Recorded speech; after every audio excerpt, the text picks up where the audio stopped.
So tell me, can I still start up an Amazon business to this day and be profitable? I thought Amazon's washed out, man. It's been around for forever, right? Yeah, look, it's an interesting observation, and you being American, that's probably more the case because it's been so dominant in America that there are still parts of the world that are waking up to Amazon, which is amazing. Look, it's an interesting question. I'll put it into perspective for you with a simple answer. We've been teaching it for 3.5 years, which represents around just less than about 10% of Amazon's existence. So the very last 10% where people think it's over.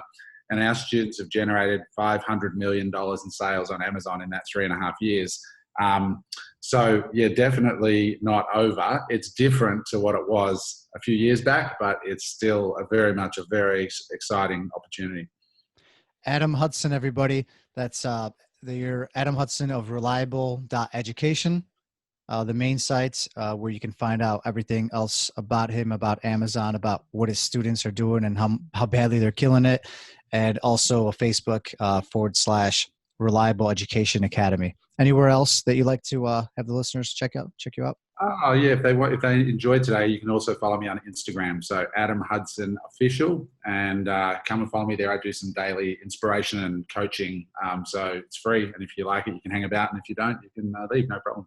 And that's Adam underscore, right? Hudson _official. Correct. For all those. Because I actually first was searching and I'm like, man, there are a lot of Adam Hudsons out there. yeah, the underscores will get. Not many look like Ben Affleck though. So you got that going. But when was kind of like that aha moment when you realized, like I'm not working for the man. This is not me. I'm going to go out. I'm going to start up this business. Next thing you know, here we are. Oh, look, I think I was probably 15 years old when I first heard the term entrepreneur. And I remember asking someone, what's an entrepreneur? And they told me, and I was like, that's my jam. That's what I want to do. I knew really early on, Miro, that I didn't want to have other people boss me, as your t-shirt says there. I just didn't like the idea of being told how I had to, do things and, ask somebody else for my money, that kind of stuff. So I knew real early on, and I've been at it. I'm 45 now, and I've been doing this since I was 19. So I've got 27 years experience, I think that is now. So it's pretty solid journey. Yeah, because not many are ready at that point in time. So what made you? Were you like raised a different way? Was it the Australian thing, or what was it? It's funny. I always get asked this, and I was in a Tony Robbins seminar when I was 25, and I was doing really well. By the time I was 25 already, I'd made my first $1 million and all that stuff. And I started when I was 17. I went to this Tony Robbins event and I was like, oh my God, like he sort of asked this question, what is your drive? And did this exercise. And I realized that my drive up until that time was an argument I had with my dad when I was a teenage kid, probably being a smart ass. And my dad was saying, if you don't like the rules, and you can go out of the house and make your own money. So at age 15, that's exactly what I did. And I just started, I just left and I said, I'm going to make more money than my dad. Now, my dad's not a bad guy or anything like that. It's just teenage rebellion. But my drive was to prove my dad wrong, that I could do it and I could do well. And then at age 25 or whatever it was, around when I went to that Robbins seminar, I thought that was pretty negative drive. So I've since changed it. But I think a lot of it just came to, I badly wanted to have my own freedom. I quickly worked out that you couldn't buy any of the things I wanted with what people were willing to pay me in a job. So I was like, I'm going to have to take this into my own hands. So that's what I did. Well, how long did it take you to get that freedom? Because I guess not everybody's road is so, perfect. Not to say yours was, but I'm sure it took some struggle, and it was like that aha moment. Yeah, look, I mean, freedom is a very interesting term. I think people think that when you become a successful entrepreneur, you're just going to sit on the beach and money's going to roll in. It doesn't. I mean, I've only had moments of freedom in my 25-year career in that sense, and those have been the months or perhaps a year between selling a company and going on doing something else. But there's no real freedom in running a business, other than that you get to set the rules, but the flip side is you always have to take the blame when things go wrong. Right. And I think ultimately the ultimate freedom that people imagine from when they think about being successful really comes when you've invested enough outside of your business activities into, real estate or into safe, passive income sources. That's when it really becomes, I'm now free from work and so on. So that's a bit further down the track for most people when they first begin. But certainly the feeling of freedom, it comes immediately the day you leave your job, in terms of you're now in charge, Yeah, be sure not to show anybody what's on the opposite side of the camera, because there's no beach in front of you or anything like that. Not at all. Yeah. But I guess Amazon, that's something that's been tossed around a lot now. A lot of people bring it up, say that it's the key. It's the key to the future. What do you think? Like, why Amazon, and why now? You did all these different things, and why is this the one you're running with? Yeah, it's a good question. But the first 20 years of my entrepreneurial life, I sold services. So a lot of entrepreneurs gravitate towards services because they don't need any money, right? So you can go out and start a graphic design business, or something where you're either selling your time or someone else's time, or a consultancy, or be a business coach or whatever. But when I first discovered Amazon, someone said to me, you should look at selling products, because when you sell a physical product, that product can sit on a shelf somewhere and sell 24/7. You do the development work once and you get paid over and over. And I really hadn't grasped the gravity of that until I started to get a bit older and started thinking, man, I don't want to keep working selling my time or somebody else's. At the time I was living in LA. I had an animation company. We did work for 1/3 of the Fortune 500 companies in America. Fortune 100 companies. So we did, had a really good business, but we were selling time and services. So I loved that idea. And then when I saw the growth of Amazon, and I saw the business system that they'd set up, where you could send your stuff into Amazon's fulfillment centers, and Amazon would warehouse them, ship them, and all that, I was like, this is a real lifestyle business, because I knew I didn't want to remain in LA. I wanted to come back here to Australia and live on the beach. So it sort of caught my attention, and I didn't have to build the website, didn't have to get the customer, and so on. And the flip side is super competitive. I'm happy to dive into that in a moment. But from a business model point of view, the idea of piggybacking on the most trafficked e-com site in the world and have them handle all the sticky bits was super, super appealing, and being able to do it from anywhere and sell to their global customer base, which is the largest on the planet. And do you foresee this ever changing, or is this something you're going to write out for the unforeseeable future? Oh no, Amazon is always changing. It's getting more and more competitive. Fortunately, human beings are mostly fairly dumb and predictable. And I'll get into what I mean by that in a minute. I mean, I don't think people are dumb, but most people are inexperienced and don't want to do the work. And if you do the work, there's always opportunity. If you're prepared to stretch yourself, there's always opportunity. If you're prepared to be contrarian, there's always opportunity. And right now there are screaming opportunities all over Amazon, because it's just dominated by a copycat mentality rather than an innovation mentality. And if people innovate in any business, Amazon or any business, they will do well. That's what the world is craving. So interesting point you kind of bring up there, because I myself, so when I left, my whole journey, I started up a service business. And it's crazy you bring that up. It definitely seems like it's definitely a little harder to get a hold, and then to replicate it. Do you think service is dying? What do you think? What would you recommend to like an entrepreneur? Look, I don't think service is dying. It's just that your inventory is human. So let's say you become a consultant. You can charge X amount an hour, but once those hours are sold, you're done. So the next thing you do is you hire other people to do the work, but then you have to manage the human. You have to put the human in a chair. You have to. So it's very tough to be free when there's a lot of humans in your very business. Unpredictable, right? Oh yeah, I mean, they're expensive, they're unpredictable. I used to joke that I called them mobile cash burning machines, because they walk around and they cost money, and I have quite a few employees today, but not the earnings from my employees today per employee are ridiculous compared to most traditional businesses. So services is just the case of selling time, and that's okay, but it's hard to be free. And if you want to be free, then products just seems to me a more logical way to do it. Set up 5 products and make $1,000 a month. There's $5,000 a month from 5 products that just sit there selling over and over and over 24/7. all of our Australian students, we have a lot of Aussie students here because that's where we're based. We get up in the morning, we check our phone, and on the phone there, we open the Amazon seller app, and while we're asleep, you Americans have been buying from us. And we get US dollars, we get a 30% pay bump because the Aussie dollar is 30% weaker. It's a dream come true. And we get to sell to 320 million Americans when we live in a country of 25 million people. So up until these kinds of opportunities, we were confined to this little country. And now we just see America as the Charlie and the chocolate factory of the Willy Wonka chocolate factory of entrepreneurship. And most Americans don't really, they take it for granted.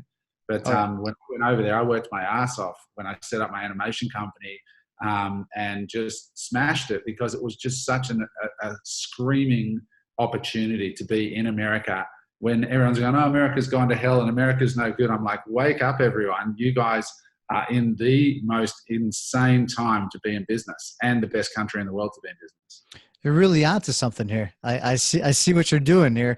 You came here, you did what you had to, and then kind of went back to the home country. But I mean, the circumstances are there, they're present. Why can't anybody else, take advantage of that? Or, it's open, right? I mean, it is 100%. And I just came over there, didn't know your laws, didn't know C Corps, S Corps, LLCs. I didn't know any of that, and I didn't know anybody.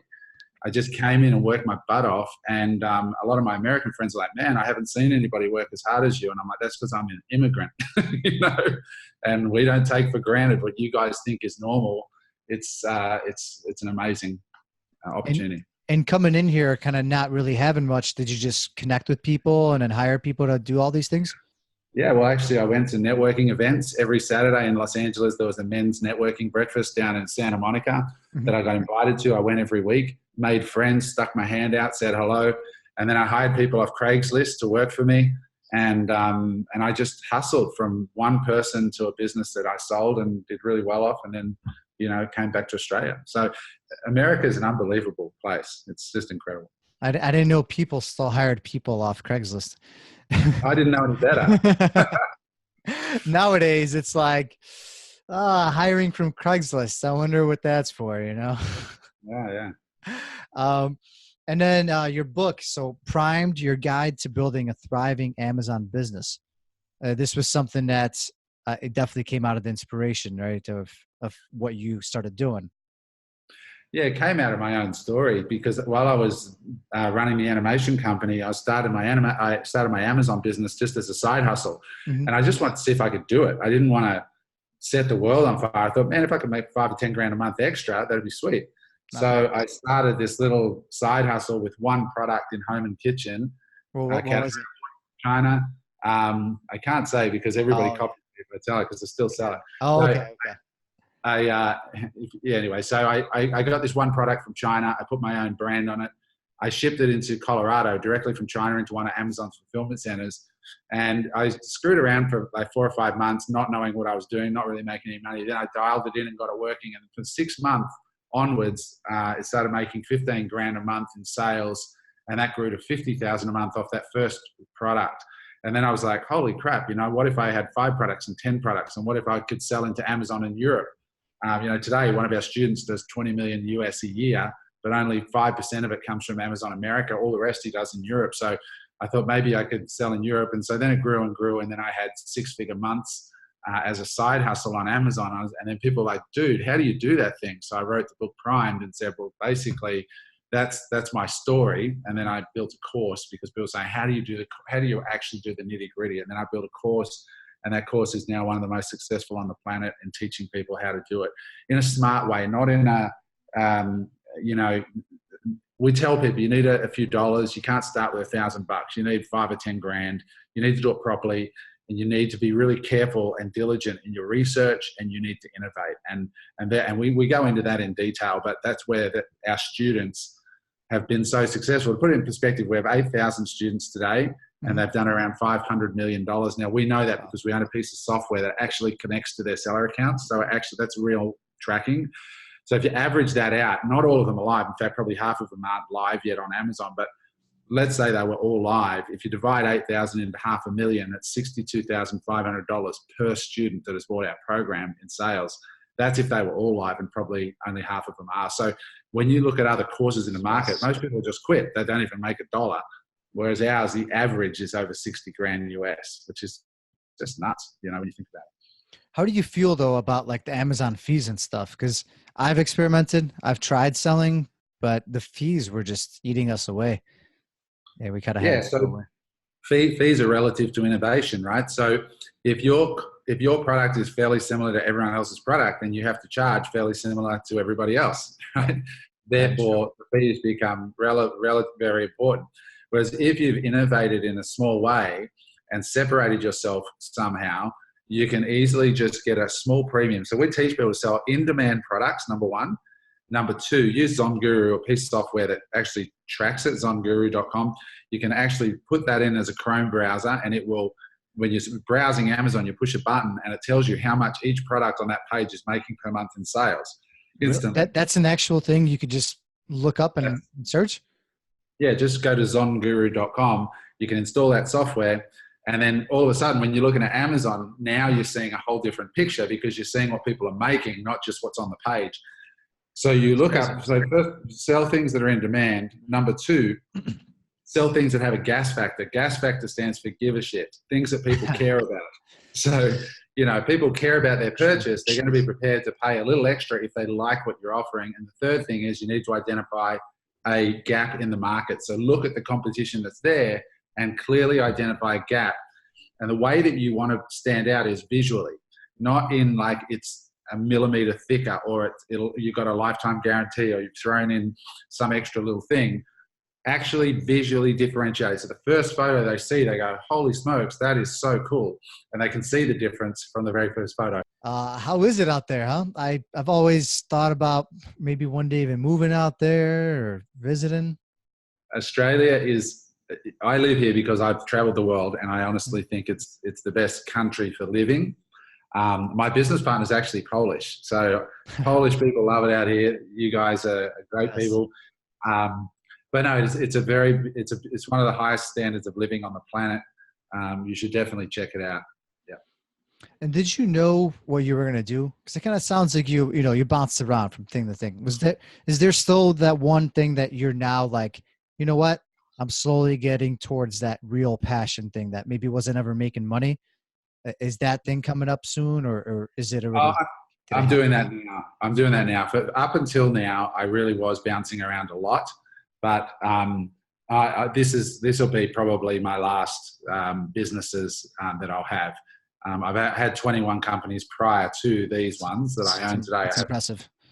Yeah. Well, most of them crashed and burned. So, and that's the truth, I had to say that, that's what they pay me for.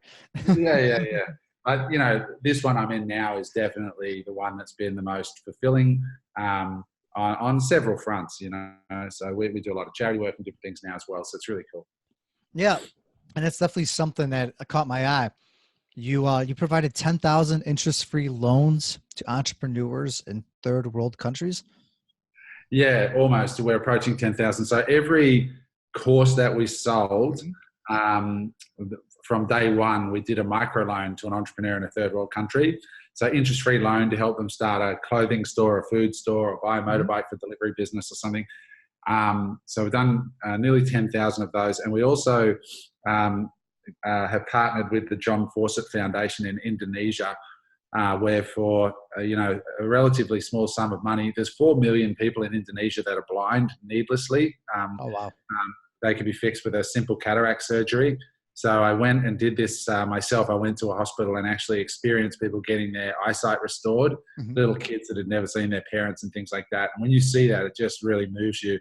So we got involved with them 2 years ago, and now we're one of their largest donors. Just recently, we gave them a $265,000 check to buy a third mobile eye surgery clinic. So it's basically a truck fitted out with all the microsurgical ophthalmology gear to actually do surgeries. They've got 2 of them now. They've done about 60,000 surgeries in those 2 vans. We just bought a third one for them so they can 50% increase their capacity. So yeah, we really love that side. And so our mission is really to teach people to build businesses to take care of themselves and their family, and then have profits and do something meaningful with those profits, whatever that is for you, to create a social enterprise. And that's Moose has made a guest appearance in today's episode. You might have heard heard the dog in the back. That's good old Moose. Yeah. I love He likes to make an appearance once in a while. it. Great. How do you why do you think it's so important now? It's definitely something, there's been a trend, a lot of people make their businesses not just for profit and not just not for profit businesses, but a for purpose business, kind of like meeting the two sides in the middle. And it sounds like that's something you're definitely a big proponent of over here. And how important do you feel that is? Look, I think the Trumpian 80s are long behind us now, where people are inspired by the generation, whatever we're up to now. What is it, X or Y or something? The next generation coming through. Yeah, but the young kids today, they cop a lot of flack, but the one thing about them is they are very socially and ecologically aware. And I think we're evolving slightly to realize that money doesn't necessarily bring happiness on its own. So by creating a company that is doing something bigger in the world, you are able to inspire your employees, you're able to inspire your customers, and you get a whole different level of brand loyalty and stakeholder loyalty. So I spoke at the United Nations about 2 years ago to a group of business leaders about this, and I said to them, it's not a cost on your balance sheet, it's actually an investment. We believe that by giving, we actually increase our sales, decrease our refund rates. People just like and trust you a whole lot better when they see you doing good shit in the world. That's actually very interesting you bring that up, because normally I think of the customers, the customers will love you, they will love you, but your own employees might actually want to work for you and back up your business, right? And stand by it. 100%. I mean, a company is nothing more than a collection of people who assemble under your brand. So if those people are believers, then they are the people that touch your customers day to day. They talk to them, they interact with them. And if they believe in you, not I believe in you because you're paying my rent, I believe in you because you're making a difference, you're a good human. There is a qualitative, experiential difference between an employee that just turns up to Taco Bell and gets his $5 an hour and an employee that turns up somewhere that's making a difference in the world, even if the money was the same. So say there's someone out there listening, just like me, like I was a few years back, and I'm sitting there cringing, in my cubicle, shaking, literally at the edge of my seats, contemplating life and death and just life in general. And entrepreneurism was the answer after I went on a life-changing trip. For me, it was. What would you tell that person, though, that's debating whether or not this is for them? Look, I mean, I think that you've just got to take account of what you want to experience in your life. And really take account of your life. Like I show a slide when I do presentations quite often, which has, 8 rows of 10. So 10 crosses, 10 crosses, 10 crosses, 10 crosses, etc., all the way down. And then I leave the 4th and 5th rows with ticks in them. And I say to them, this is a human life. Each one of those squares is a year of our lives. It is a definitive time that we're on planet Earth. And if you haven't got it done by the time you're 40 and you don't want to be working in your 70s and 80s, you can cross all those boxes out. You've just got this little sliver of 2 lines of crosses that are in question that you've got to get it done. So if you want to experience certain things, jobs just don't afford that. You can't go on a 2-month, a vacation or go to New York and just spend 2 or 3 months in New York City going to all your favorite art galleries and trying out all the best restaurants in the city. If you've got a job, you can't afford it and you haven't got the time. You can't go and, for your life, you're going to be resigned to shitty bulk bus trips with people rather than real experiences of spending time with locals and drinking in the culture and all of that stuff. You're always going to have this anchor over your head of, I've got to be back in 2 weeks, or I've got to be back in a week to work. Whereas entrepreneurship affords you quite a bit more freedom than that. You could actually go and work in, Ubud, Bali, next to the monkey forest for 3 months and be living and working and doing that. So that's what's cool about entrepreneurship. There is trade-offs. It's more consistent. The work, you're always working, but you can do it from wherever. So you really got to soul search as to what you want to do with this one dance around the sun. and then make a decision. That's it.